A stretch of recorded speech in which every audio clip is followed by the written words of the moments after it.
So I don't know how to do a cold open on this one because I don't know. We've been talking and trying to do this episode. It feels like when did all this Israel-Palestine stuff start? When did it kick off? Last week, Thursday. When did the fighting start? Monday before last. So it's been like a week and a half. Yeah, that's right. God, I don't even remember anything. We recorded last week, did we? Yeah, but you remember, it was a Tuesday, so it was the day after things started to heat up, but it still hadn't become a full-blown issue. Yeah. So we didn't actually end up talking about it much, except for like one or two lines where I just made a general comment on it. Yes, I and then remember. We totally and then I said, moved on. And I said, yeah, let's not get into this because we'll just spend the entire thing. And then we've been talking about trying to like do this, and we've made an unsuccessful pact to record on Mondays, and it's just not working out right now.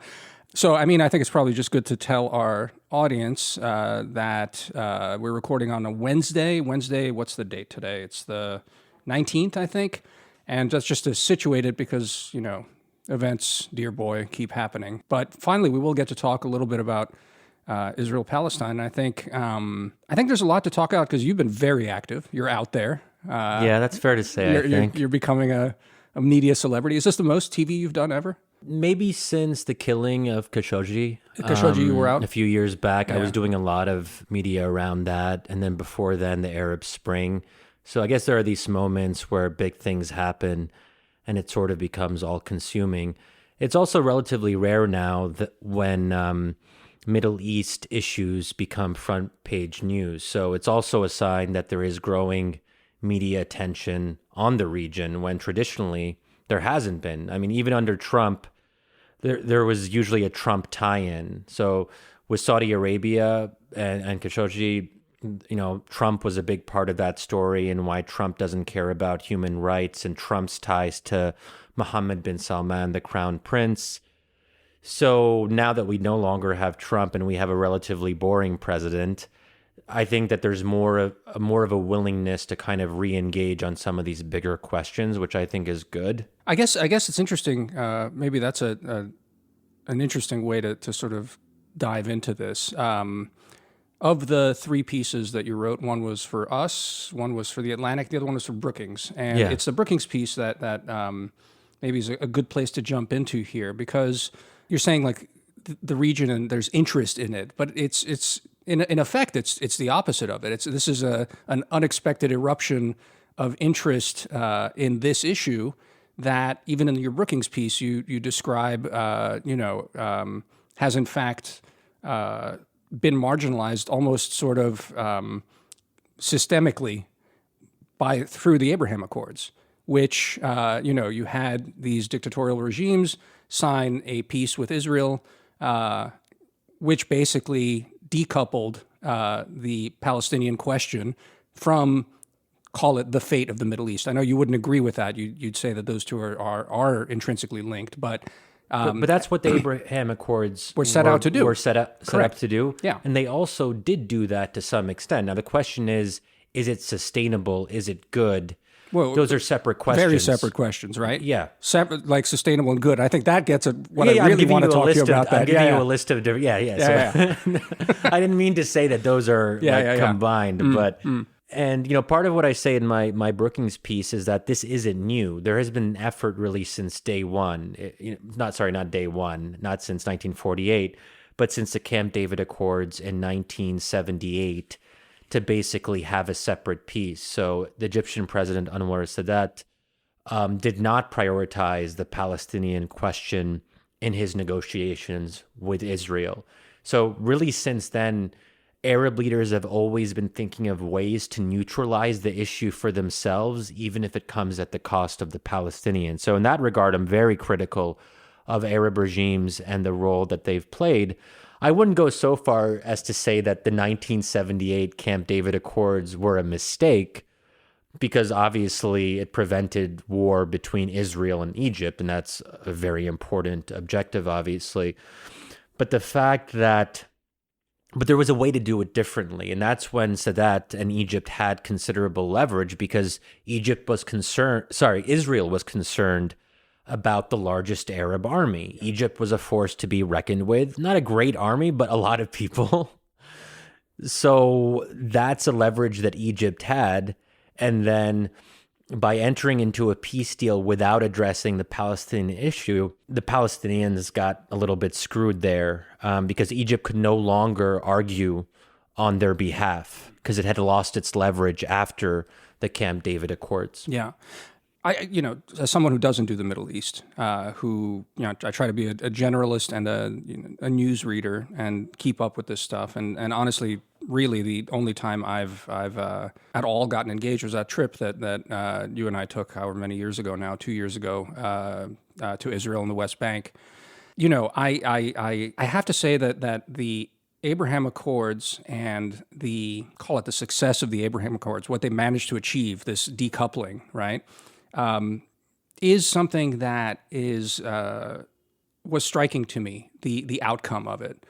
It's striking because for as long as I've been paying attention to coverage and analysis of the region, without, again, feeling like I'm a participant or like contributing anything to it, just sort of passively getting it, it was a kind of thing it was an article of faith, perhaps after Camp David, but ever since then, was that lasting peace in the Middle East runs through the Arab-Israeli conflict. Not the Arab-Israeli, the Israeli-Palestinian conflict. And this is why it's interesting that you say, when we started just now, you're saying the world cares again. I mean, we do have this boomlet now because it's a very telegenic and nasty war that there's a lot of coverage for it for the last... But again, as you note in your piece, the Arab regimes are quiet. Perhaps they're, pressuring behind scenes, but nothing's coming of it. And, our friend Ben Haddad is actually, I think he's got a piece, I don't know, it should be coming out soon, is making a parallel case about how a kind of sea change has happened also in how Europeans are approaching it. The Europeans are still committed to Palestinian statehood, end of occupation, the rest of it. But that element of, I think it was just a truism for me growing up and watching just a series of, failed peace processes, attempts just unravel. And it was just a mantra, is like, we can't get the Middle East settled without this. Now, arguably, the Middle East is not settled. It's not like the Abraham Accords settled the Middle East or anything like that. But it is notable this time around how that linkage is broken, or you think it's being reestablished. I mean, talk about... The linkage is broken. I don't think Arab regimes are going to change their approach because of this conflict in Gaza. But putting aside what Arab regimes want and what they think and what they perceive, I think that the bottom line is that Palestine is going to be a problem for the foreseeable future. That we've always been saying the status quo is untenable, almost like a mantra, which I think is also a cliche in the sense that, well, technically, status quos, even if they're really bad, can last, and they can last a long time. So when people say, well, it's either a two-state solution or a one-state solution, I mean, there is a third option, which is the indefinite perpetuation of just this over and over and over. Yeah. But then the question is, but it's going to keep on dragging outside actors in, and it's combustible in ways that we can't entirely anticipate. Because if we're also talking about intercommunal violence between Arabs and Jews in Israel, so here we're not talking about Israel-Palestine, we're talking about citizens of Israel, most of whom are Jewish, obviously, but then there's also the 18 to 20% that's Arab. They are Arab Israelis. And you've had prominent Israeli figures even talk about the prospect of civil war, civil conflict.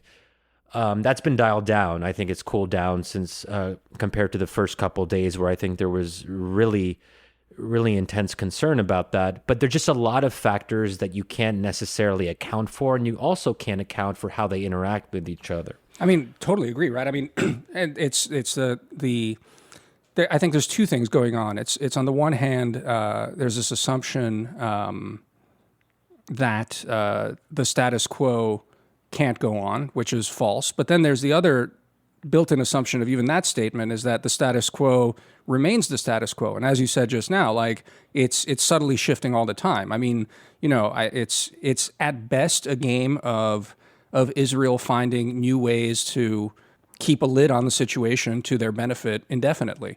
And I mean, that was the thing that really struck me on our trip, was basically this feeling that among Israelis that this was a nuisance, but not an existential nuisance, that, wars every 5 or so years where rockets rain down, kill a handful of people, but really just a handful, destroy some property, disrupt life for sure, but that it's totally manageable was the sort of sense. And that, I mean, some of the creative thinking about, this, I guess it would be most charitably put as like the 1.5 state solution, right? Which is disengagement from Palestinian communities in the West Bank, not done the same way as in Gaza, but disengaging and basically walling in the cities is what it sounded like to me, creating like walled in roads and tunnels between the cities, and just, putting outlets to, I forget what it was, like to Haifa and like a road to an airport in Jordan, right? Like, and there's your state. You get no army, you get no sovereignty. You're basically contained, but enjoy your walled-in cities and the ability to, without checkpoints, go between them. Obviously, the Israeli security apparatus would be monitoring all this very carefully, so nothing could be plotted and planned behind that. It struck me at the time that that's all very plausible. That this status quo is very plausible. The thing it's the intercommunal violence for me is one of the things I was like, whoa, okay, this is new and troubling, and especially coming from the Balkans. It's I guess one of the things that struck me about Israel, in fact, was what a mishmash of people, even among Jews it is in there, but also a certain kind of pluralism. But I also have generally like no faith in nation states being able to sustain pluralism. So I was always puzzled by the fact that Israeli Arabs actually seem to be, not an issue for Israel. So, having it bubble up right now, that gives me thought that the status quo ain't really a status quo. And then the other thing that I'm not seeing that many people talk about is that the dreaded 2 or 3 front war, right? If Lebanon starts getting involved in raining rockets down on Israel, these are the costs of thinking you can hold the status quo, and it may not be sustainable. Yeah, but all these costs are surmountable for Israel. So even if there is increased intercommunal violence, they will be able to deal with it in some way. Now, how they deal with it might be something that some of us consider morally troubling. I don't think that, I mean, the folks on the far right who are allies with Netanyahu talk about ethnic transfer even of Arab Israelis. I don't think that's realistic, in part because, well, maybe this is just me being optimistic about norms, but I just don't think it's plausible that a country that wants to, that always presents itself, even in the midst of war, you always hear this line, well, Arabs have more rights in Israel than they do in the rest of the region. Israel is the only democracy, factually untrue. Tunisia, well, Lebanon, a very flawed democracy, obviously, depending on how you classify Iraq, again, a sort of half-flawed democracy. Anyway, but sure, who cares about facts, But, so look, I don't think it's likely. I think even Benjamin Netanyahu, he's ideological in his own way, but he's also a pragmatist. He's a survivor, and he knows that there are certain things that just would be very difficult to pull off, especially if you have a Democrat in office. Now, Trump doesn't give a shit about Arabs or citizens. He doesn't even know that 20% of Israel is Arab.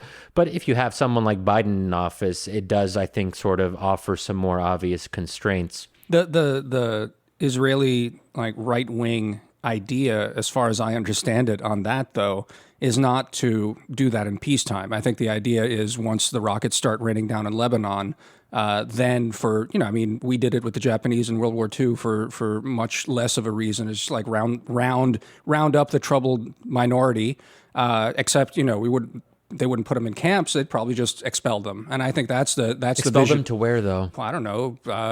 parts of the West Bank and then drive them into Jordan. But then what would happen to their citizenship? Oh, I mean, just like strip it. I mean, I don't even know if there's an easy way to do that, though. I mean, so it's and maybe that's another way to then talk about, like, I think what's been striking to me listening to your arguments and your reading your essays carefully and your interventions on TV and stuff. And like we that. should note too that Damir actually did his homework. He listened to almost the entire 2 hours of my debate with Alan Dershowitz on Megyn Kelly's show. I did. I also, only thing I haven't watched is your just recorded Wolf Blitzer interview and your Morning Joe appearance. I didn't watch those. I watched your first Wolf Blitzer. Oh, okay.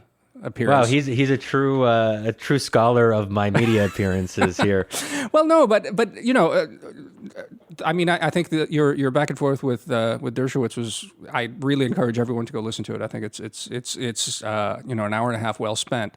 But it's I guess what's you talk about, like, how would you achieve that, stripping of citizenship, and it's interesting that I think in a lot of your interventions in the last few days, there's there's an undercurrent there about a certain kind of regulated conflict and the importance of regulating conflict. I mean, I feel like all your arguments come down to this idea of conflict as, I wouldn't say it's like a ritualized display of, displeasure that needs to, have its violence kept at a minimum, but a certain sense of order to war, which, again, I have to say, I mean, this about me. I'm always perplexed by when people make these arguments. Not perplexed when sort of human rights activists make this argument, but I find it easy to dismiss when it's just human rights people making the case. But, we've known each other for a while, and let's do this. And this podcast, we're constantly talking about these sort of, trying to excavate this sort of stuff. So, I don't know. So what's really your question? My question is you find it just like, I don't think it's likely that Israeli Arabs at this point, certainly not in this conflict, would have their citizenship stripped, but you find it just outlandish to even contemplate that such a thing would happen. It's an echo of, I think, your insistence about collateral damage on this. And, your argument is a moral one. I'll also note from what we were saying earlier, not just you, but I think the entire Palestinian cause has now had to fall back on purely a moral and humanitarian argument because you don't have the other, all peace runs through this conflict, so we have to pay attention to this conflict. It's all now the horrors of war and make it stop. I listening to your argument with Dershowitz, I kept sort of wanting to say, but Shadi, it's war. And which is sort of what he said. It is sort of what he said. I mean, I think that the interesting thing about Dershowitz, where even I part ways with him, or where even he parts ways with me, is a better way to put it, is that he's a lawyer and he has he gestures towards some of these international, law elements. So he's dismissive of it. He's adequately dismissive of international law for my own taste. But I mean, I'm even more dismissive of it as these sets of like norms that govern international behavior in wars. And so the reason why it's not that I'm dissatisfied, but that what I want to engage you on is that I feel that your writing on this has been polemical rather than analytical. Maybe that's the right way to put it. And the goal of the polemic is to point out, to just gesture at this injustice, and that by gesturing at this injustice, that's enough, basically. That's where your argument has ended, I think, and most of the stuff you've done in the last week and a half. I don't know. React to that.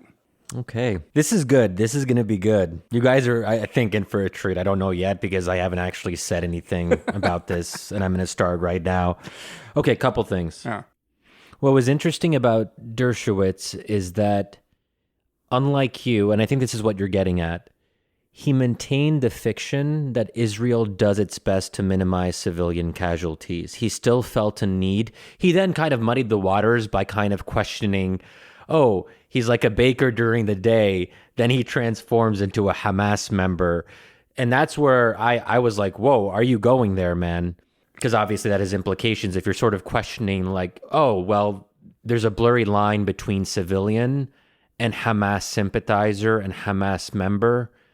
Okay, but still, he is maintaining the fiction that Israel is trying to fight a just war and a good war under the circumstances. I think what you're trying to say is that war is war, and this idea of minimizing civilian casualties that's not really the issue, because people die in wars, and why should we expect otherwise? Is that fair? Is that... Well, I just add is that I'm not. You're not saying that you agree with that. You're just saying this is the reality. Well, I mean, I'll just a couple of caveats just to those narrow points, right? One, I'm sympathetic to the idea of people of the blurry line between civilian and fighter. That was it was the story of a lot of Serbian insurrectionists in towns and mixed towns would go. They'd there'd be teachers during the day, and then at night go into the hills and lob mortars into towns. I mean, that was it was a thing. So I have no idea what the hell is going on in there, and I'm not willing to make any sort of case one way or the other on it. The other thing that I would say, that just so I don't sound like a complete monster, is that I do think that the PR element of moral considerations is important, and I do think that Israel tries to, leverage that, because it recognizes that if it were to go full ape and even surely you admit that like they could flatten the place and like kill however many millions of people overnight, likely, if they wanted to. They don't do that, of course. I mean, that's the slippery slope of capabilities. So, well, I mean, could they be doing more? I mean, to minimize casualties even more, presumably. But they're not doing nothing. You know what's funny? That this is actually some version of this is the response that I get from a lot of folks on Twitter when I talk about the civilian casualties issue and proportionality, and they'll respond like, "Oh, you want it proportional? Well, Israel could like level the entire place and destroy Gaza. So like you should be happy." I didn't say that. No, you're not saying that. I'm saying a version of that it could be a lot worse. Yeah. No, of course. I need to defend myself because I do think I'm coming from a pretty dark place on this, but I just want to defend myself from like sure. From like the partisan darkness that I think this whole no, but it's interesting that you almost like not you, the people who I'm talking to on Twitter, some of them, there's almost like this bloodlust, like, oh, if only we were unchained and unleashed, look at what we could really do. And that's what you should be comparing with, like the worst case scenario if Israel didn't care at all and what it's actually doing currently. But anyway, let's not get let's kind of get back. So part of the reason that I think this might sound weird to some folks who are listening, but part of it too is that to some degree I believe in Israel. Mm-hmm. In the sense that I believe in any democracy, and I hold Israel to the standard that I would hold every single advanced democracy. And so I'm not necessarily talking about like Indonesia or Malaysia, sort of like some of these more deeply flawed democracies. I think it's fair to say that Israel is advanced in certain ways. I don't know if it's fully consolidated. Yes, I think it's fair to say that it's, it's a consolidated democracy. It's been a democracy for the entirety of its existence, which is actually relatively rare for a country, which is worth noting. So with that in mind, and someone who's spent time in Israel and in some ways has a deep respect for Israel and what it's been able to do, perhaps somewhat grudging, because it makes me feel sad that Arabs can't get their act together and, Arabs should be able to build successful societies just like Israel has, and Israel's right next door. But I think there's something that Israelis are rightfully proud of when they see what they've built, right?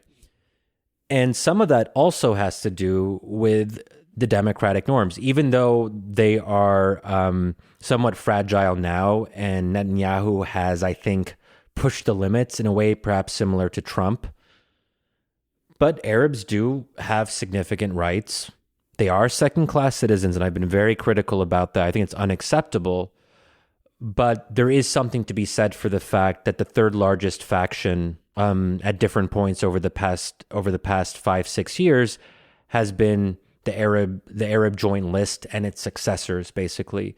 That's impressive that, and that even not just an Arab party, but an Islamist party in Israel was close to becoming, and who knows, might even still be in the future. And Bibi's reign. That's the thing. Like, imagine that. The Islamists actually end Bibi's reign. This is one of the craziest stories that I wish I was following more, but there is quite literally a Muslim Brotherhood offshoot in Israel. So these are Israeli citizens who speak fluent Hebrew. Yeah. They're Islamists, and they kind of were sympathetic to Bibi. Yeah. And it's just crazy that they is that. I think that's right. Yeah. But hold on, I thought that the coalition was going to actually bring down Bibi. That they were. So others were in fact courting him. Now I forget too. I'm out of my depth and I'm following this story, but it is fascinating. I mean, anyway, to your point about democracy, they were being courted. Yeah. By both sides and all this. So because of all this, I look at Israel and I think to myself, they're not going to do war the way, say, the Saudis do war. The war in Yemen, for example, which is magnitudes worse than what Israel is doing in Gaza. I don't think that's a good comparison because I don't think Israel should aspire to be more like Saudi Arabia. Yeah. Okay, but let's let me just address the polemical versus analytical. And I feel like there's also things I want to ask you about some of what you've tweeted. Yeah.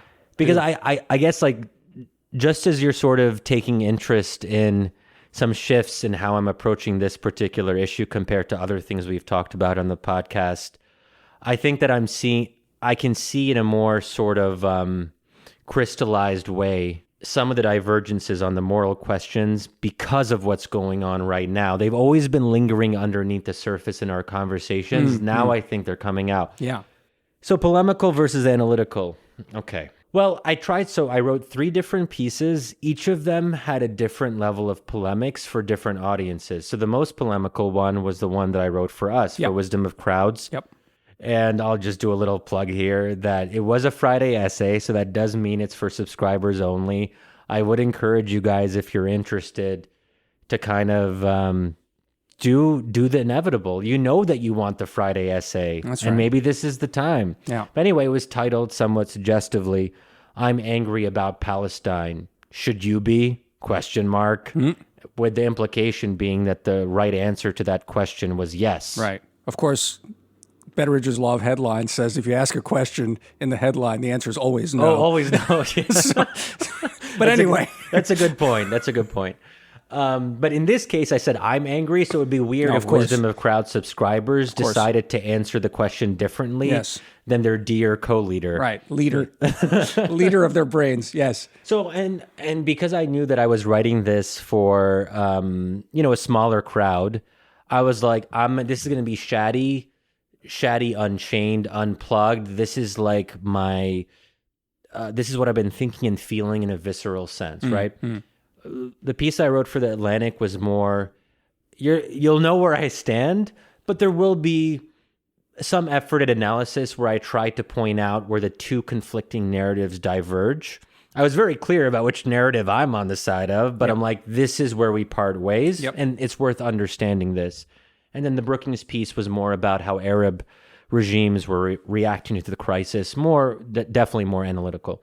So, but the polemics, especially like in some of my media appearances, tweets, and all of that, is at some basic level, I actually care about Palestinian lives lost. Sure. Understandable. And I want the killing to stop. I want less people to die. And at a fundamental level, I think that's part of our... So ultimately, what is our role as people who are writers or analysts or academics?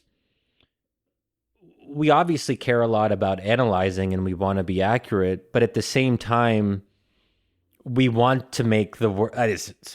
Apologies for the cliche, but we want to make the world a better place. Like even at some basic level, that's what think tanks are meant to do. So you look at Brookings or the Atlantic Council or Carnegie Endowment, all of them in their missions say something about the world being safer, more prosperous. For right-wing think tanks, it's free. Well, I think probably all of them talk about freedom in some way. Yeah. But maybe right-wing ones emphasize a free market and stuff like that a little bit more. But there is something that we care about. Sure. It's not just this kind of endlessly dispassionate analysis.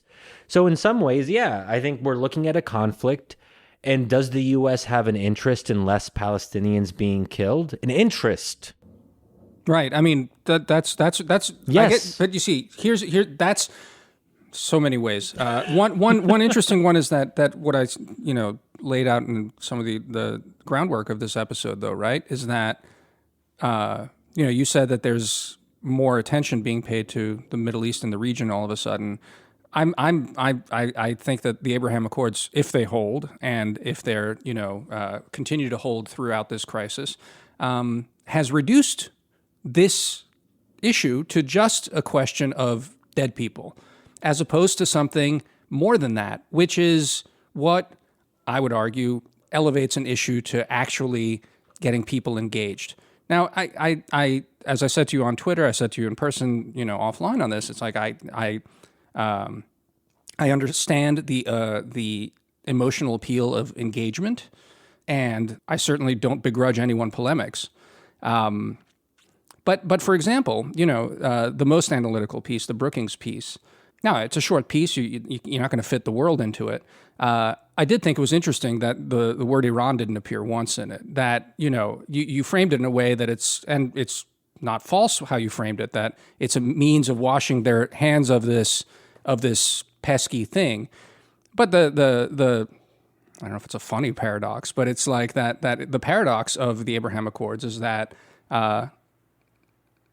Obama's their father. And it's by doing JCPOA that in fact created this kind of imbalance that drove these implacable foes together into, and to, again, your point stands. They've wanted to, disentangle this stuff and not have to be constantly pulled into this for all sorts of reasons. But that's missing, even in your most analytical piece, to tackle the region and the complexities of this problem. The complexities of this problem, I would say, for the Biden administration, for the United States, is trying to figure out a way. I'm almost certain this is the last thing they wanted to happen right now, because it sullies their nice rhetorical, BS in my mind, but the thrust of their entire launch of their presidency about restoring human rights is the center of this. Obviously, this complicates that narrative a little bit, especially if it goes on much longer.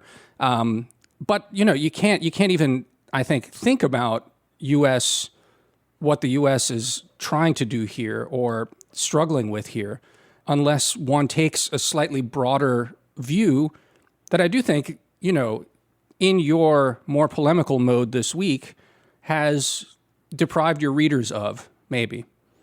Because a human rights only approach to this, like, oh, how horrible, while true, a true human rights believer, and you're more than welcome to say that obviously we should prioritize this above everything else, and if this kind of injustice is being done, not even in our name, but with our support, even implicitly, everything else goes below that, that's fine. We just need to acknowledge that this, I think the whole, U.S.-Israeli relationship and how it works, it's not very clear to me all the valences and why it persists and how it persists in these ways, but certainly it's complicated. And the calculations that the Biden administration is doing right now are at least somewhat tied to a broader regional play that they have in mind, I think. But I don't know. You're the expert. Okay, well, I don't believe the U.S. has any compelling national interest to not care about civilian losses in Gaza. So it's not as so. In other words, if we cared more, if Biden cared more, I don't think that would hurt us in any obvious way. One potential argument is that we piss off the Israelis, and that makes a new Iran deal more challenging because we're using our political capital on this instead of saving it up for trying to get Israel to acquiesce to the Iran deal. I don't find that particularly compelling because I see the U.S.-Israel relationship as one where ultimately one side needs the other more. I mean, the U.S. is a superpower. Israel's a powerful country, but it still needs the U.S. in a fundamental sense, where I don't think the reverse is necessarily true or as true. But on your bigger point, and I'm curious how you would respond to this, I think I would say it's in America's national interest to be moral. And it might be a cop-out because it's an easy way to sort of intertwine the two concerns and to make my case more effectively. Because if I'm able to say, well, it's not just about morality, it happens to be the case that it's in our national interest to do moral things for X, Y, and Z reasons. And I think the reasons there, which I'll mention briefly, is if American power is tied to the idea that we offer something better than our challengers do. And here I'm talking about whether it's Russia, China, other revisionist powers, whatever you want to call them, that if we were just a country that pursued in a very narrow sense our national interests like any other country and we weren't any different in that regard, I think that our power would decrease significantly because there wouldn't be a reason to rally behind the American idea and America's idea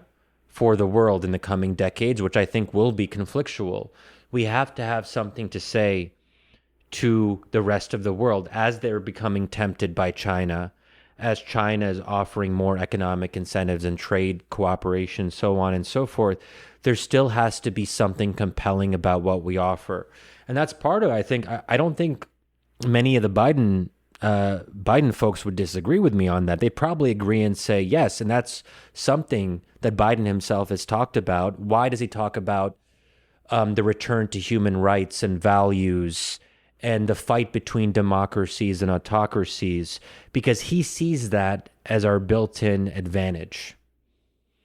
So if we're letting something like what's happening in Gaza persist for the foreseeable future, and if that undermines our case that we are more moral, then we can't make the broader case about why American power is better than the alternatives.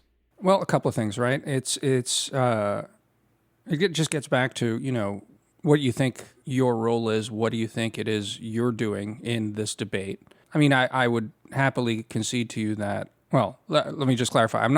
I feel like the problem with when I do a critique like this or other people like me do a critique like this, it's you just want America to, I don't know, be like Bismarck's Germany or something, just scheming all the time with, just no recourse to this other stuff. I think it's just not ever going to happen. The United States will always have these parts to it, these moral considerations, and there'll always be attention there inside.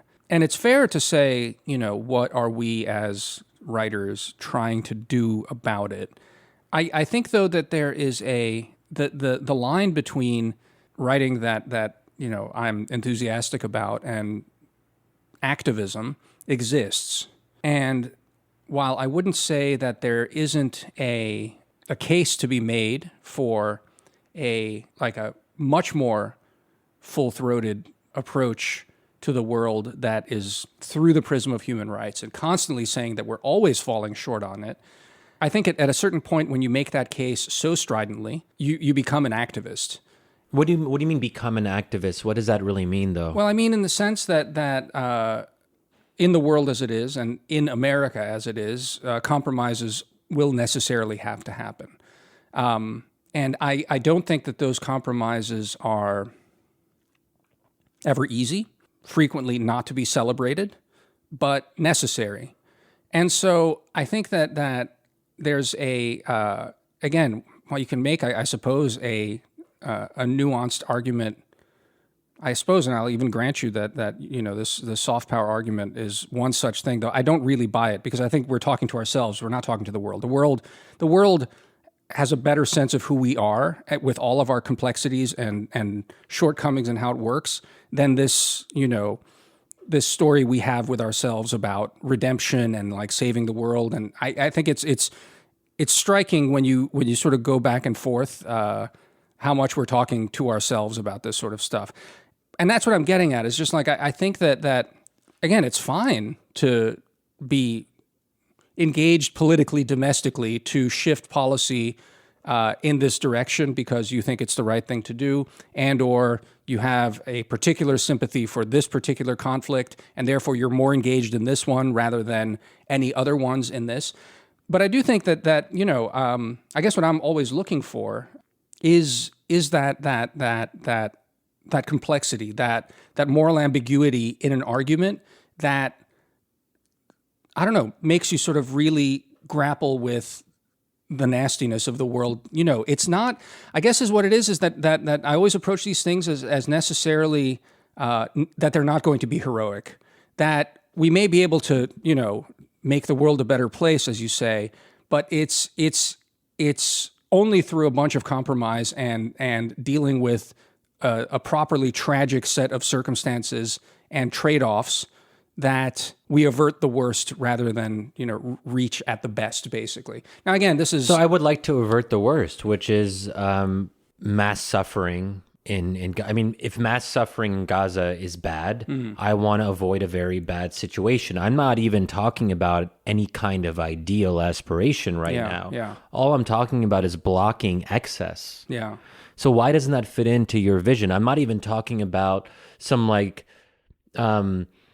moral notion of like a one-state solution in part because I don't think it's practical. Yeah. And I think that if I was fantasizing about a one-state solution, that would be like a little bit analytically weak. Yeah. Because I just don't see how it can ever happen, at least in our, for many years and decades to come. So, so what would you say to that? I'm just trying to block excess.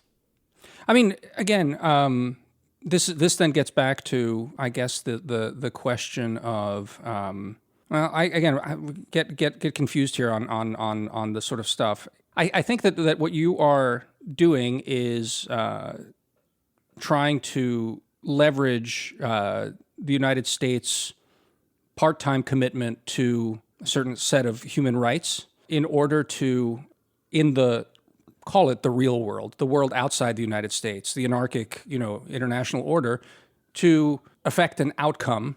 Not a final outcome, but an outcome in the world out there, which is U.S. pressure on Israel, forcing them to pull back on this latest offensive. Right? And that's fair.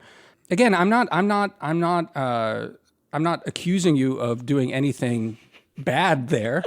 I'm just saying what I look for in analysis is to complicate, all of that at this point. Like, for example, what I don't fully appreciate, I still don't fully really understand. Though I have been, again, sort of digging around a little bit to try and wrap my head around what are the equities in a lot of this stuff that actually prevent Biden from just picking up the phone and being like, all right, cut it out right now. Like, what really is it? Is it whatever, this kind of historical sympathy that the United States has grown with for Israel? Is it, you were saying that there are no, real costs to it for doing it, so why not? I suspect it's a little more complicated than that, that there are competing things, and it's not just an emotional, sentimental attachment to Israel. I feel like a lot of the polemics of the last week and a half have been an attempt to do competitive... moralizing? Competitive, sentimental warfare. Sentimental warfare. I don't want to even get into the M word because that gets into like philosophy and the theory of what are morals. But sentimentalizing is to basically say there are sentimental attachments to Israel, and there are sentimental attachments or sentimental revulsion at the violence of, what is clearly an unequal war, and that it's a conflict of that. Again, I don't begrudge you for fighting that. I'm just not any the wiser for it. That's my main pushback to the let me ask you question. this. So if the goal is to complicate the story, as you put it, and to introduce moral ambiguity and political strategic ambiguity, just ambiguity, I guess. Yeah. What does that lead to? Why is that the ultimate end that you're most concerned with? What does that give us? I think it helps us understand the world, I think. And I mean, what? That's unimportant to you? No, but I mean, do you I mean, here's the question: isn't that what you're trying to do always, is understand what's happening? I mean, isn't that what we're doing right now, is trying to understand, what drives me and you about certain things, rather than trying to convince? Now, again, there's a role for convincing. There's a role for political podcasts where people are, just riling up the masses and rallying the troops for a political cause, and it's partisan and all the rest of it. But it's that, what really is going on. I mean, I texted you. I watched a Carnegie thing today, and it was really good.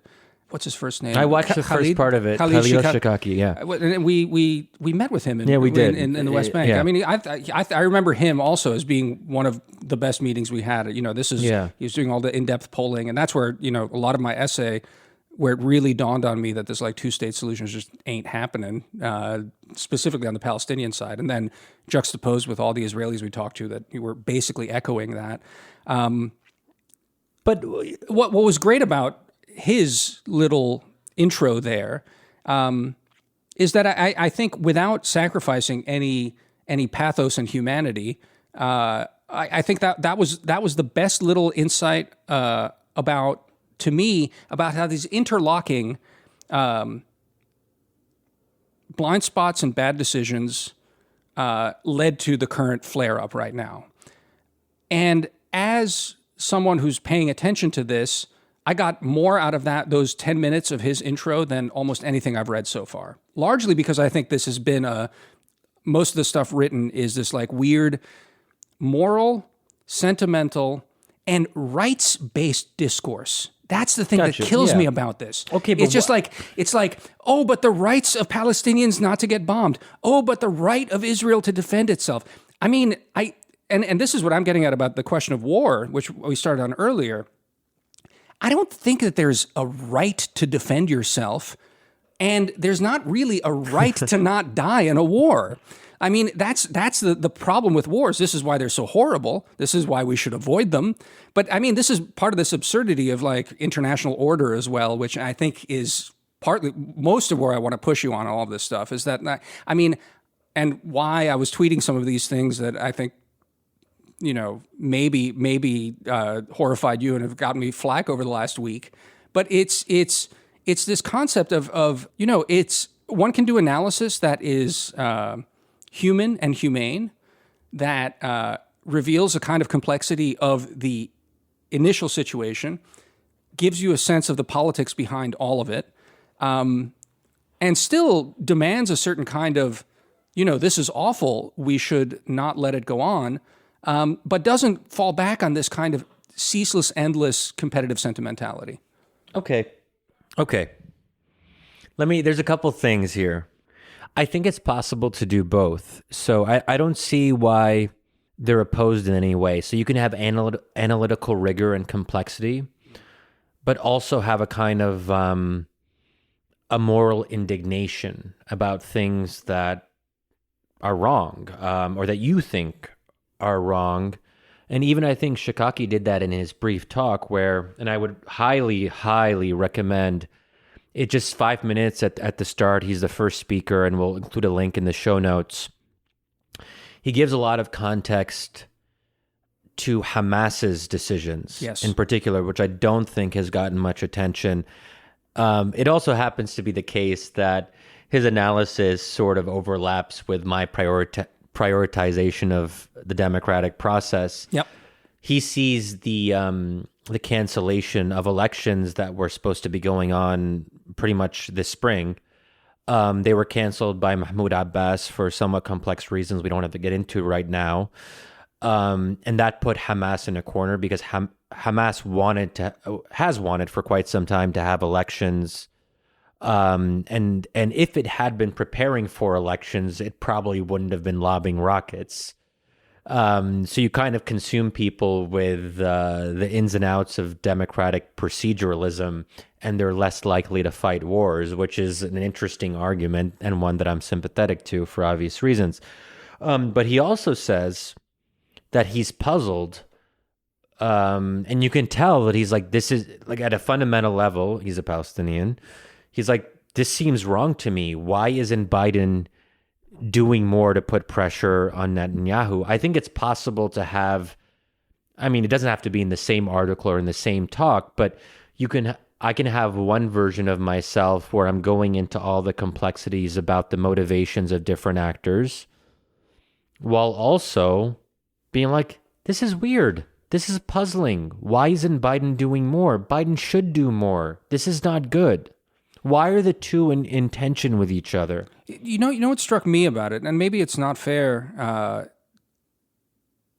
Maybe I'm reading more into his remarks, but I found that juxtaposed to not juxtaposed, but following on what I thought were that first analytical part, which I think is super good, and really, without doing any sorts of both sidesism. I mean, you don't want to get into the details of what happened with Abbas and all that. But what I thought was fascinating was basically, and I didn't get enough time to dig into it, but that what gave Abbas the out to cancel elections was that the Israelis were refusing to allow elections to take place in Jerusalem, which then gives him an out to do this, because he would have lost personal power. That really, I mean, and this is why I don't think one needs to get into questions of who is to blame for something like this, because this is where I think the moralizing gets really unproductive about it.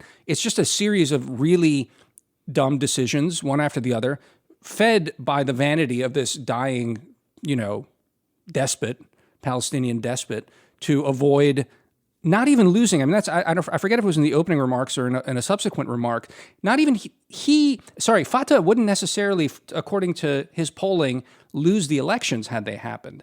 They would still, Fatah and the dissidents that oppose Abbas still command a majority. They would have got like 50% of the vote, according to his polling. But including dissidents from his own faction. Correct. So they're not actually his faction. So the point is he would lose personal power, but Fatah wouldn't necessarily lose to Hamas. It's not necessary that Hamas would win. And that's the thing. So again, you get this kind of complexity, and the force of it is this was all avoidable for so many reasons. For dumb decisions, the inability of the Israelis to restrain themselves in those early things, the vanity of Abbas, and Hamas being in a corner, taking advantage of this.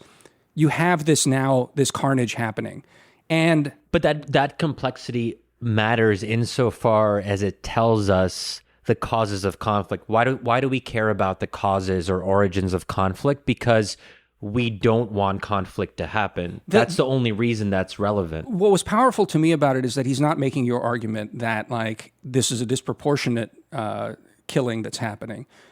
He is making the argument that this is a tragedy that is spinning out of control. And that, to me anyway, an argument that I would want to make to a policymaker is that it's not the death and destruction of war as such. It's not the counting of bodies that matters. It's that it is this unpredictable thing, that it creates a maelstrom that just messes up things badly, and things go spinning out of control, and everything you thought was the status quo ceases to be the status quo. We were talking about this earlier in this episode, right? I mean, that's one of the striking things about this current bout.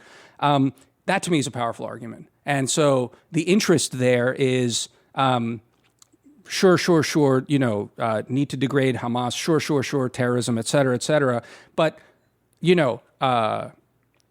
this could end up being a much bigger shit sandwich than even a ton of sort of dead people. And I think that's why what he do we care about something becoming a bigger shit sandwich? Ultimately, we don't like conflicts in part because of dead people. No, I don't think so. I mean, I really don't. I just don't think that's presumably part of it. I think, for example, I mean, we're constantly flailing about with this, but we have at any one time an agenda for the Middle East. I do think that this administration's agenda, again, in that you didn't watch the rest of it. Daniel Kurtzer makes the argument basically he answers the question, why is Biden doing nothing? He says everyone knows what his priorities are. Insofar as the Middle East has a priority on its ladder, it's JCPOA, and it's probably number 4 on a list of China, Russia, climate, and maybe JCPOA then. And so there's an agenda there. The argument needs to be partly made in terms of that, is that, if you have any sort of agenda, this is going to screw it up for you in all sorts of ways. And that's an argument to make it. That also, again, it's sort of the flip side of what you're saying. I don't think you sacrifice a humane approach to things by making an argument on those terms rather than purely a polemical, sentimental argument about lives. Though again, the polemical, sentimental argument about lives, I do think is a narrow political argument within the context of United States domestic politics. That is the argument that Democrats are making right now as like an attempt to, quite frankly, gain power within the Democratic power structures. That seems to be somewhat interest-based. They have interest within the factionalization of the Democratic Party. Sure. This is an effective mechanism to pursue some. They probably don't think of it in that kind of cynical way. You don't, but I said to you on Twitter, I was just like, I mean, you're playing politics. That's fine. But I don't think they think that that's what they're doing. I think that they think that they're being moral. It might also happen to overlap with their own self-interest. Right. But this is all to say that self-interest and morality are often we always want to find moral reasons to explain why we pursue our own self-interest. No one's ever going to be like, well, I'm pursuing my own self-interest and I'm evil for it. No one is actually self-describing in that way. I mean, yeah, sure. Look, I mean, we can. These are these arguments that you try and pull me into the ethical by saying that everything is ethics, that to choose is ethical, and et cetera, et cetera. I mean, okay, fine. It's okay. It's more about the practice of foreign policy and the role of analysis on this. I mean, it's striking. I noted it here. I just glanced at it again. You said something along the lines of earlier on your faith in Israel as a democracy, and that as a democracy, you would hope that its behavior abroad would live up to certain standards that one holds for democracy. I think you and I briefly went at something similar on Twitter on this, where. You were talking about that the United States would never, do the level of what Israel's doing. Just before this, I just went and Googled the number of civilian casualties of just shock and awe when we pummeled Baghdad, and I think it's just under 8,000 men, women, and children, civilians, no combatants, nothing, because it's fucking Iraq. A, B, no terror threat whatsoever. No threat to American lives whatsoever, no matter what Bush and those morons said.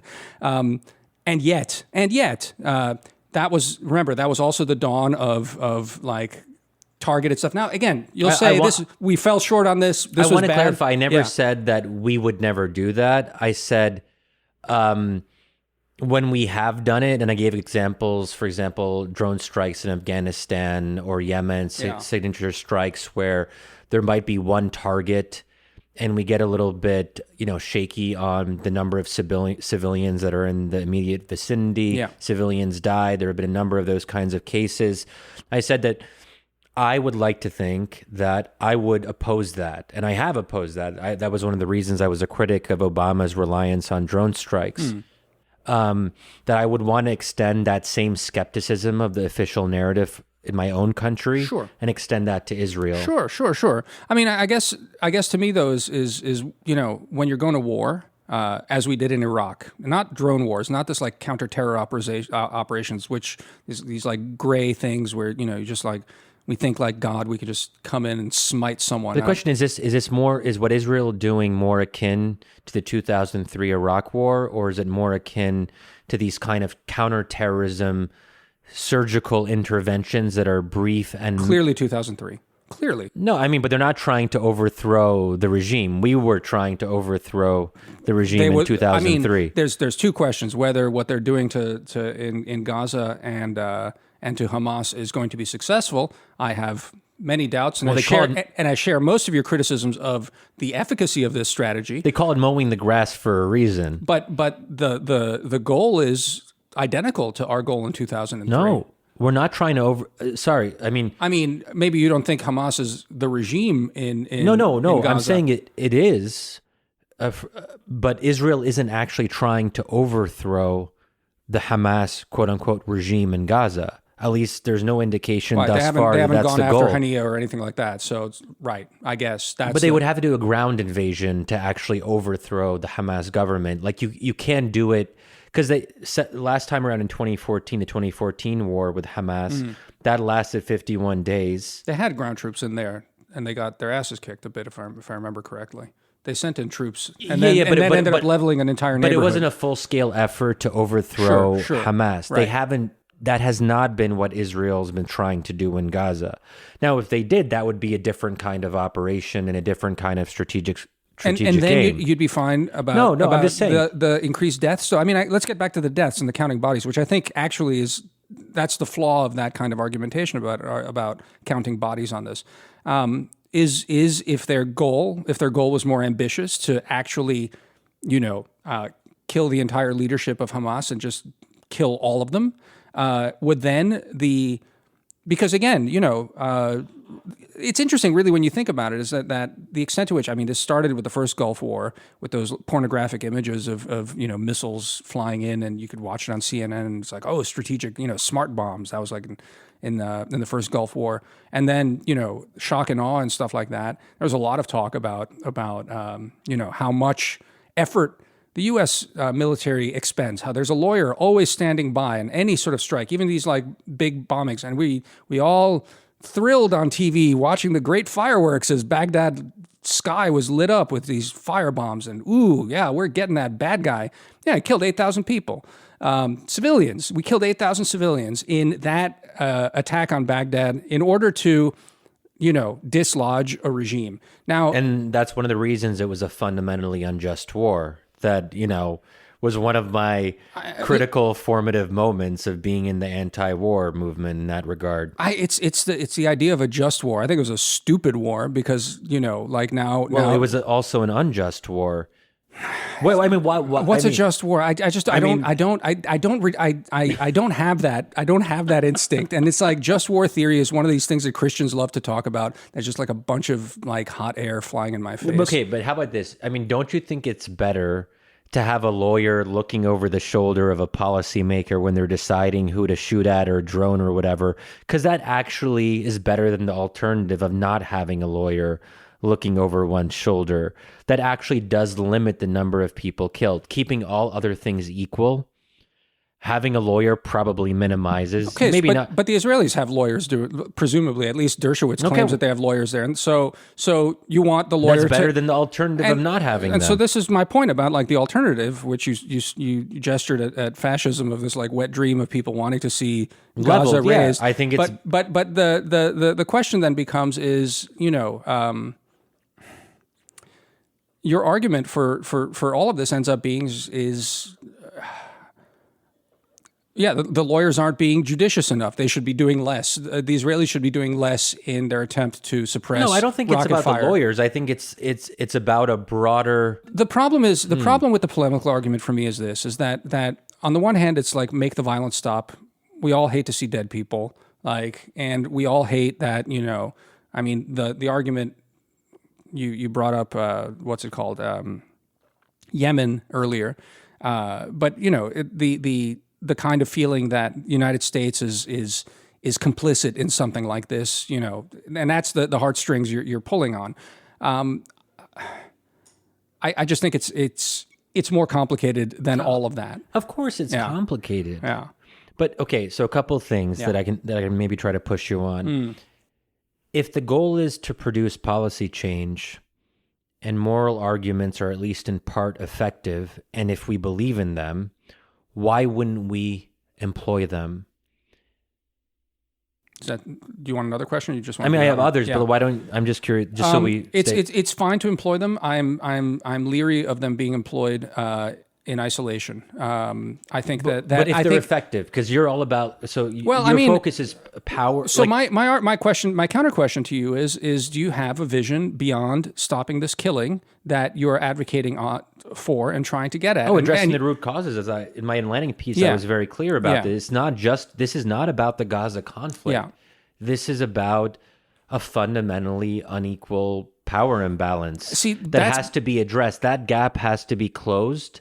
There's no other way. Otherwise, we're going to keep on having periodic wars every 5 to 6 years. And the argument for those periodic wars, and again, we started talking about this. This was my big takeaway from our trip to Israel. Is like, ugly as they are, the Israelis seem to have concluded, perhaps erroneously, but they have concluded that this is sustainable.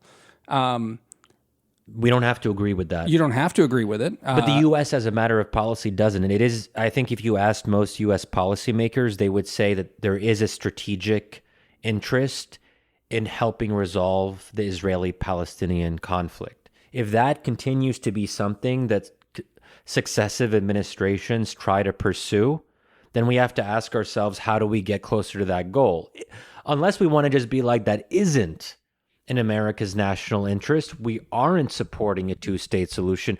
We aren't trying to resolve the conflict. That's a different conversation. But up until now, the last several administrations from Bill Clinton on have actually made this one of their, well, except for Trump, I guess. Yeah. Oh, actually, well, even Trump kind of pretended in a way. Kind of pretended in a way. Sort of fake peace plan or whatever. Yeah, I mean, this is why, when I said that Obama's the real father of the Abraham Accords. Father of Abraham. The father of Abraham, Obama, is that if you take that, sort of little snippet even a little seriously, which I think you should, not you, but one should, this is that in fact, it's under Obama that the priority shifted. And Obama's ideal for the Middle East, which I know you disagreed with, is one of disentangling the United States from the Middle East. Now, which didn't work out so good.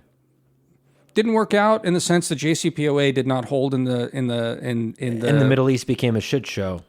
Didn't work out in the sense that like JCPOA has not held. Under Trump, it was abrogated. Interestingly, however, the lasting end result of it is that it did lead to a reconfiguration of forces in the Middle East, of which the greatest losers are the Palestinians, I agree, because their cause became completely pulled out of the others. It's striking to me that the priority of the Biden administration is to restore JCPOA, which signals to me a desire to continue Obama's policy, which, while Obama did allow Kerry to go waste a lot of time trying to solve the Israel-Palestine debate, was not his priority either. His priority was get the fuck out. So arguably, we have 3 successive administrations right now pursuing the same policy, which is get us out of the Middle East. And it clearly doesn't work. I mean, there's a lesson here. What no do you matter mean? How much you try to disentangle yourself from the Middle East is going to come and, I don't know what the right term is, stab you in the back or be like a major problem for you. So the problem for the Biden administration right now is that they're full-throated and I would say ill-conceived idea to scream from the rooftops that they are committed to a human rights first approach to the world. Oh, to the world, I guess, yeah, but not to the Middle East. That has taken a beating, and so the Middle East has done that to them. That was their mistake to declare that.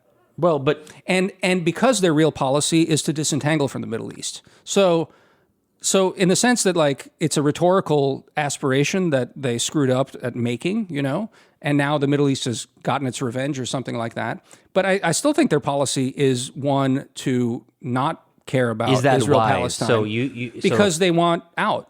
Right? Okay, but is that wise to want out of a region that is actually of strategic importance to the U.S. and always reasserts itself in our imagination, no matter how much we try to separate ourselves from it? Make the strategic case for me. And I mean... That the Middle East matters? Yeah, I mean, and that's one of those things that keeps popping up. If the Middle East doesn't matter, then does anything really matter? I guess China, then you would just be left with maybe China. That's it. Yeah, Otherwise, arguably. you can make an argument that literally nothing is of existential importance. Maybe climate change, I'm not particularly persuaded about that, as we talked about in a previous episode.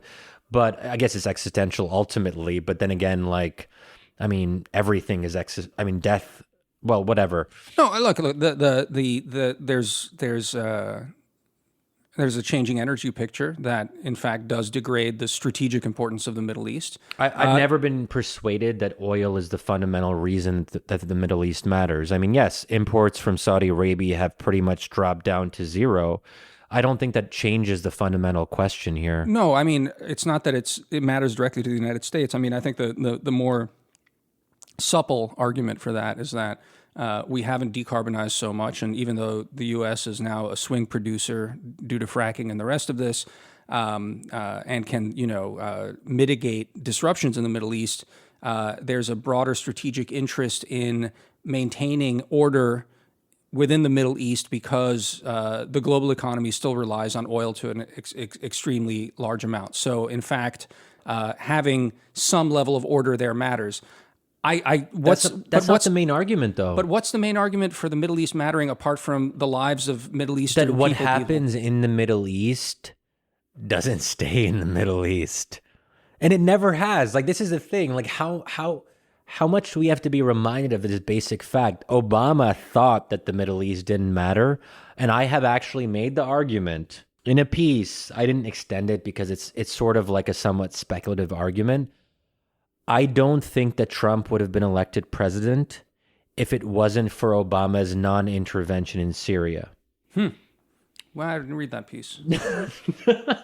Where was that? Because Obama's failure to intervene and take the Syrian civil war seriously led to one of the worst refugee crises in modern history, which led to the refugee spillover that actually changed the very makeup of Europe. So let's just, assuming we have an interest in Europe's future, which I think many Americans would say is actually one of our strategic interests, to care about the future of our closest allies in Europe, I do think it's worth wondering and considering how much Europe was affected in any number of ways. The rise of right-wing populism, the looking inward, the crumbling of European unity or coordination on any number of issues because of what the Syrian civil war and its spillover effects did to the European project. That's number one. But when we look at Trump, one of Trump's major campaign issues had to do with the threat of terrorism coming from the Middle East, and that was intimately intertwined with the Syrian civil war. It wasn't even intimately intertwined with the Syrian civil war. It was literally part of the Syrian civil war. The rise of ISIS, the Muslim ban, let's not forget, that was one of his signature issues. We forget about it now because it's like no one cares about terrorism all that much in the US now. It is worth remembering at that particular moment in 2016, that was in the top 2 or 3 issues for our country, and certainly for Donald Trump, because ISIS was in the headlines on a regular basis, and we were worried about the spillover effects with lone wolves. That was really a big part of the national discourse, and Trump specifically drew on those fears to make his case that we had to shut down the borders. Even when it came down to our southern border, he would talk about how terrorists might infiltrate from our southern border. So it's just that probably wouldn't have been expected in 2012 or 2008. But the fact that terrorism has been a major issue for the U.S. for, 16 or 17 of the last 20 years since 9/11. So anyway, the bigger point here is that in a way that Obama wouldn't have expected, Trump was able to weaponize this issue, and he was able to gain more support through his ability to employ the language of fear, specifically about the Syrian civil war and its spillover effects, i.e. the rise of ISIS and terrorism. I mean, the reason I'm conflicted, on this is because, when you invoke the European project, it's one of the healthiest things that could have happened to the European project is that the comeuppance that the kind of sunny optimism of liberal, order took from the Middle East blowing up in its face. So I have very mixed feelings about that. Like Wait, you think the comeuppance was ultimately healthy because it's a nonsense world that those people were living in before all of that happened. So in that sense, where the threat of terror attacks is much has proven to be much more real is Europe, and that's a serious problem for them. And it's not something to wish on them. But overall, I don't I don't follow you full on that line of argument. Do we have an interest in minimizing the prospects of terrorist activity in European allied countries? I think the Europeans need to wake up and start dealing with the world around them, and they're doing that now, and they're doing it in a way. And partly that's a large problem of them.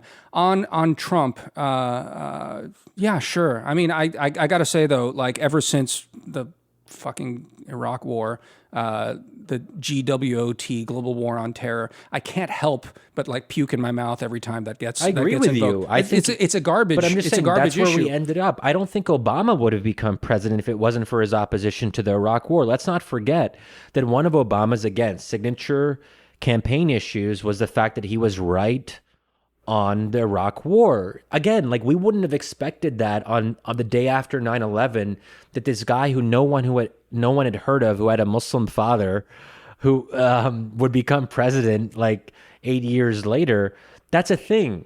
We don't always anticipate how the Middle East figures in the American story ahead of time. Yeah, I mean, I guess. What do you mean you guess? It doesn't. Look, I see. I don't see the Middle East as I just the cause of one of the stupidest decisions in the history of the 20th century, which was the invasion of Iraq. Like, okay, really, but that happened. Right, it happened because we had a really dumb president who was motivated and manipulated through simple appeals to values, among other things. So maybe in an ideal world, so we had a stupid have president. Presidents who were very like sober-minded and wouldn't let the Middle East push them in any of these directions. But the problem is the prevalence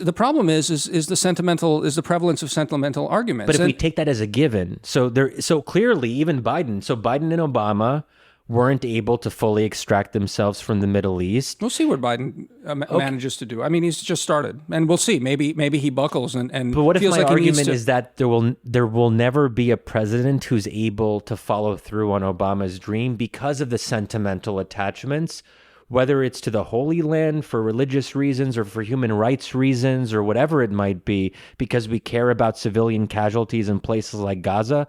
If we take that as a given, that at least one of the two major parties in the U.S., and even the other one, cares about the Middle East for like the opposite reason, because they don't like Muslims and they want to make Muslims suffer, I guess, or something. Maybe that's one of the animating features there. Clearly, and evangelicals clearly have an abiding interest in what happens in the Holy Land. So it doesn't, the case that we can sort of stop caring about the Middle East doesn't seem strong for either of the two major parties. I guess, we're sort of spinning around a lot of these issues and coming back and forth. Can I ask you about justice? Sure. You said something on Twitter. I can't remember exactly what it was, but I think it was something along the lines of, I don't know, justice doesn't matter. Is that what I said? I might have said that. I think it was the one that actually got me in trouble. Wait, which one got you in trouble? The one that got me in trouble was just like appeals, like arguments from justice, I think, and rights are those wielded by the weak against the strong. Okay. Oh, yes. Was that the one? That's also kind of interesting and controversial. Yeah. What's wrong with that? What's wrong with There's nothing wrong with it, but I mean, I think it gets at something that the Dersh was going at you with, which was, I mean, I was just thinking because I had been rereading the Machiavelli. No, Nietzsche's Genealogy of Morals, where he really just like makes the argument that most of these morals are in fact, the argument, and he makes the case, unlike his more uncharitable readers and his fascist followers, that this is not something that we should be like bemoaning. He's not a fetishizer of the mindless strong. That morality comes from appeals from the weak to overcome the strong. That's basically Nietzsche's argument in that book. That the origin of Christian morality is the weak being facing a stronger foe and conjuring up this entire worldview that in the afterlife the meek shall inherit the earth. That in fact the strong are wicked. That there's goodness in weakness. Basically. The last shall be first, and the first shall be last. All of that. But that's a pretty compelling argument. I mean, it's a theological argument. But it's good because it gives the weak the capability and the resources intellectually and morally to actually pursue their objectives and to level the whatever you want to say. I mean, to liberate themselves. Right. If we're talking even more broadly about self-determination and wars of liberation that ended colonialism, you wouldn't have that if you didn't have the weak being able to, quite literally and also figuratively, weaponize morality. Yeah, I mean, I'm not a historian of the decolonialization period enough to be able to say that it's the moral arguments that won the day, as opposed to not won the day, but mobilized people and made them think that they could change their lives and change their communities and their governments. Yeah, sure. I guess it's I fall back on this in terms of I just.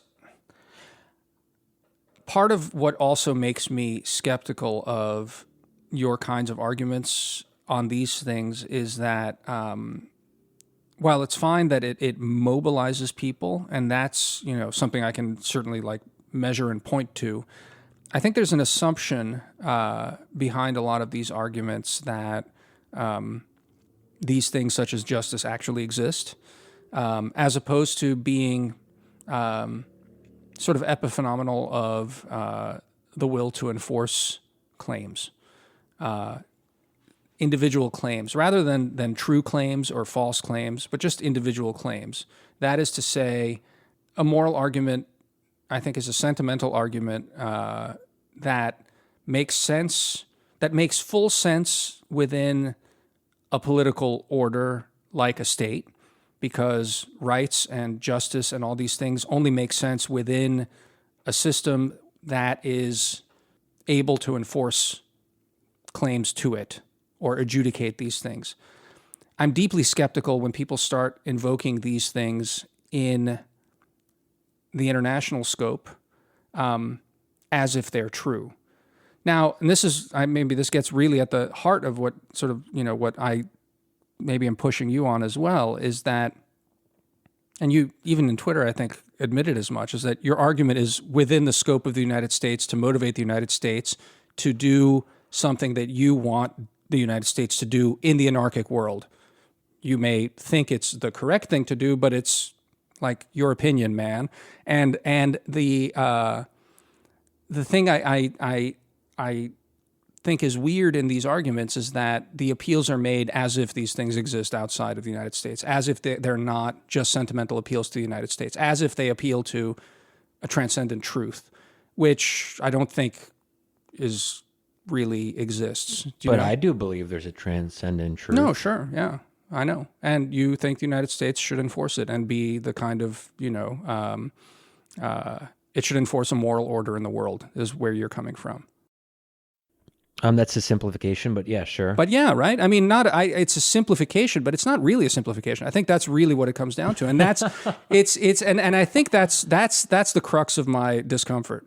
That if you can, if you can pin down where I'm uncomfortable with your argumentation. Let me ask you this then. Yeah. As we start to wind down. Yeah. If I had my way and we were able to assess the world after I have my way 30 years from now, and then in a parallel universe, you have your way and we're able to assess your view of your approach to the world implemented 30 years later, and if my approach leads to less people killed on the aggregate level in wars or in civil conflicts or civil wars, would that be enough of an argument that my approach is better than yours? Like, isn't it plausible that my approach would lead to better outcomes? Let's say my approach would lead to 4 million people less killed, which is actually a very small percentage of the overall population over 30 years. That's still 4 million lives that would have been saved. I think at the end here, also point out that over the course of the last hour and a half or however long we've been going at it, I don't think I've made a single positive argument for what our policy should be. I think I've been pretty careful about it. And in all my sort of sniping in the last week and a half, I've not once said the United States should do X, Y, or Z to tackle this problem. Yeah. And I stick by that. So I'm not sure exactly if I had my way versus if you had your way, how you'd even measure that. But that gets to a deeper problem, which is to say that, I don't know what... Your way simply being not my way. But what's the absence what's that? Of me? No. But, I mean, look, my way is injecting doubt into the body politic. That's my way. And therefore, my way is merely prudential. That's all I'm advocating at any one time. And it's true. I need people like you to like push back on and be like, whoa there, Shadi, But that's all I'm doing. I mean, perhaps in other subject areas that like I may know more, I may try and do a more positive thing. But I've said this to you before, maybe not on the podcast, but that's one of the things I find most difficult and infuriating about doing think tank work. It's what you've talked about in books in terms of that, like, the last chapter problem. The worst thing about think tank stuff is like when I think is a good paper, then I'm forced to write 5 things policy that we should be doing. And I'm like, dude, if you've read my paper, my policy recommendation is that like basically all of your things that are on your shelf are probably broken. Like we need to think through even more deeply about this stuff. That's why I'm a crap think tanker. But like that's my way. So I'm not sure. Basically, the problem of juxtaposing your way with my way is that like my way is to point out that even that measurement is impossible outside of some sort of godly thing because there's so many variables at any one point, and we really should try and take them into account as much as possible as we figure out what we want to do. I'm not sure that even in a college dorm room bull session when we're counting the dead after 30 years of implementation of an ideal policy, I'm not sure it makes sense.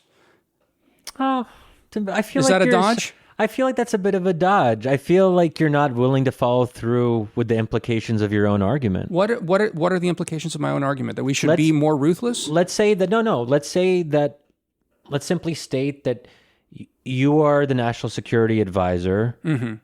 For whatever, 10 years, 20 years, this is all hypothetical. No, there would obviously be a policy in place that would be different than the policy that I would implement if I was the national security advisor. So I don't think, I'm not even sure that's true, that our policies would actually be that Really? different. I think just that what would drive me up the wall is that you would articulate it in terms of we need to save these babies. And whereas presumably there would be some babies saved if we made it a priority. That's fine, but I mean, I don't think that solves any of, or it doesn't even address the questions that matter, I guess is where I'm coming at it from. And it's on the Middle East, which I'm far from an expert on. I guess it's weighing it in terms of relative importance. You've made a case that it's a determinant factor in our politics, though I don't think you've made a case that it's a determinant factor in our politics in a way that we can safely say that it will or won't. Like, I mean, that it brought Trump on, sure. I mean, that we were obsessed with terrorism.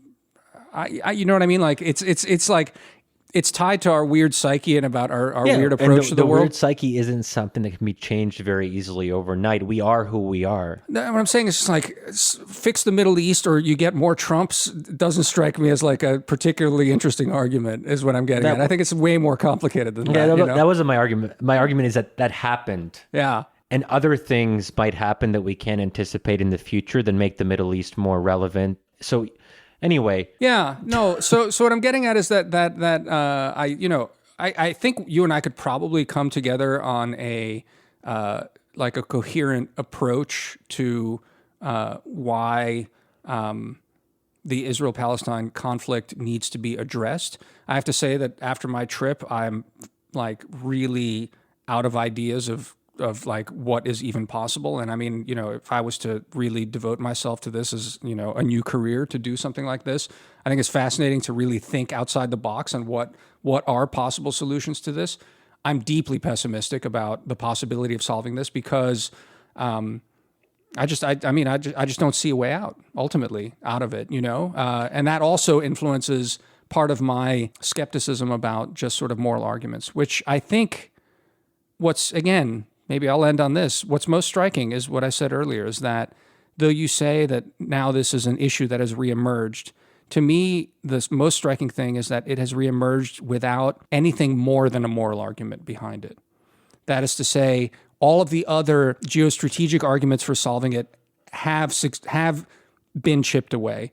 Now, you can try and rebuild those linkages. Wouldn't that make the case that morality matters if morality alone was able to push this back onto the top of the U.S. agenda, whether we like it or not? That shows. Don't you think it's that morality as a cause has an effect? Don't you think it's going to fall off like next week? Do you think like you'll be on TV next week after the potentially a ceasefire is called on Friday? No, but I think there's an argument to be made that it will matter for the Biden administration, maybe not as a top priority, but they're going to have to pay more attention to it. Mm-hmm.